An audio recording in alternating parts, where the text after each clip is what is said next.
దేశవ్యాప్తంగా ఎన్నికలైతే ముగిశాయి.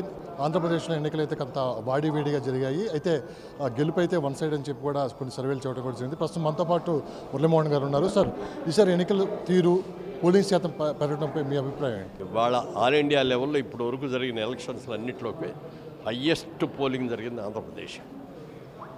ఇది ఈ చైతన్యం రావాలి. మేమందరం కోరుకునేది కూడా ప్రతి ఒక్కళ్ళు కూడా ఓటింగ్ రావాలి.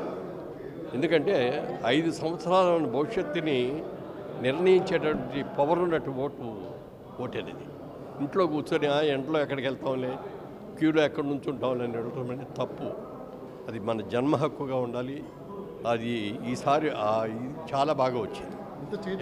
బయట ఉన్నవాళ్ళు, ఇతర దేశాల నుంచి వచ్చిన వాళ్ళు ఉన్నారు, ఇతర రాష్ట్రాల్లో ఉన్న వాళ్ళు వచ్చారు, అందరికి వచ్చి ఓట్లు వేశారు కాబట్టి అంత పర్సంటేజ్ వచ్చింది. ఇంత చైతన్యం రావడానికి ఈసారి ప్రజలు మార్పు కోరుకుంటున్నారు.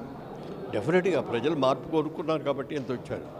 లేకపోతే రొటీన్ అయితే అసలు రావాల్సిన అవసరం ఉండదు కదా. ఆ మార్పు డెఫినెట్గా మంచి మార్పు. ఎలా ఉంటాయని మీరు భావిస్తున్నారు? దేవుడి మీద ఇది ఉంటుంది. మీకున్న సమాచారం ప్రకారం ఈసారి ఎవరు డెఫినెట్గా చాలా బాగుంది. తెలుగుదేశానికి చాలా మంచి ఫిగర్. నుంచి కూడా పెద్ద ఎత్తున 3 పార్టీల కూటమికి నిజంగా పవన్ కళ్యాణ్ గారిని ప్రత్యేకంగా మెచ్చుకోవాలి. పవన్ కళ్యాణ్ గారే లీడ్ తీసుకున్నారు ఈ కూటమి అనే దానికి.